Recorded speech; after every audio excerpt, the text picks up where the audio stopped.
Hi everybody, I'm Dr. Kohila, Anatomy faculty. In this presentation, we're going to see about Level 1 Anatomy MCQs available in our Concept app. I'll read this case scenario for you. A 22-year-old female was referred to emergency room after a fall from height on an outstretched left wrist. Pain and tenderness were noticed in the region of anatomical snuff box of her left hand. X-ray showed fracture of scaphoid bone. You can see the X-ray image here. The yellow arrows pointing towards the fractured scaphoid bone. The question is, identify the correct statement. Option A, fracture of scaphoid has a low incidence of non-union. Option B, scaphoid bone articulates with 5 bones totally. Option C, scaphoid bone can be easily immobilized. Option D, fracture line on the scaphoid bone deprives the distal fragment of its arterial supply. Which one do you think is the correct answer? So before we move on to the correct answer, we'll have a quick discussion about the anatomy of scaphoid bone. So the scaphoid bone is called so because it is boat-shaped. Where is it located?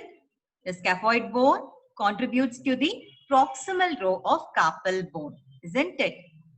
How to differentiate between whether the scaphoid is left side or right side? By the presence of this tubercle. You can see something projecting out here. Okay, that's called the tubercle of the scaphoid. It is present on the lateral aspect distally. Got it? Okay. So the tubercle of the scaphoid is the important characteristic feature to identify whether the scaphoid is left side or right side. Now, my question is, can any of you tell me the attachments to the lateral tubercle? If you know the answer, please enter in the comment box.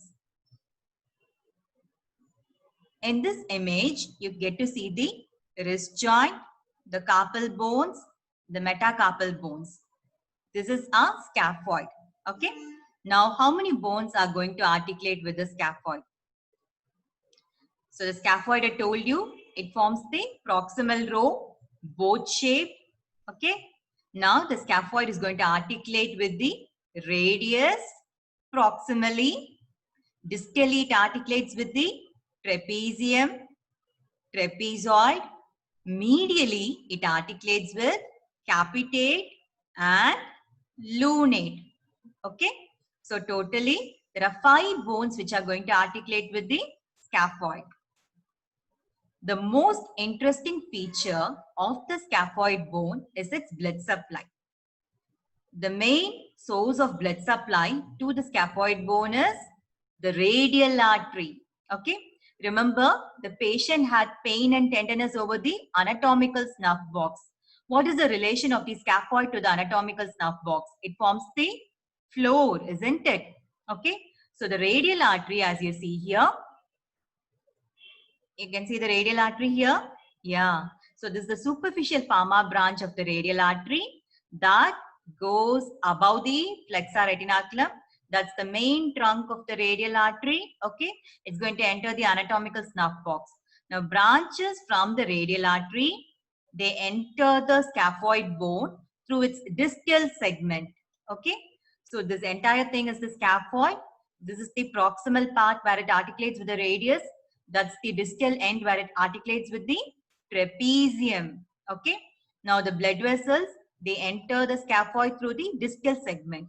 Can you see this constricted portion of the scaphoid here? That's called the waist or the neck of scaphoid. This is the waist of the scaphoid. Okay. So among the carpal bones, scaphoid is the frequently fractured carpal bone.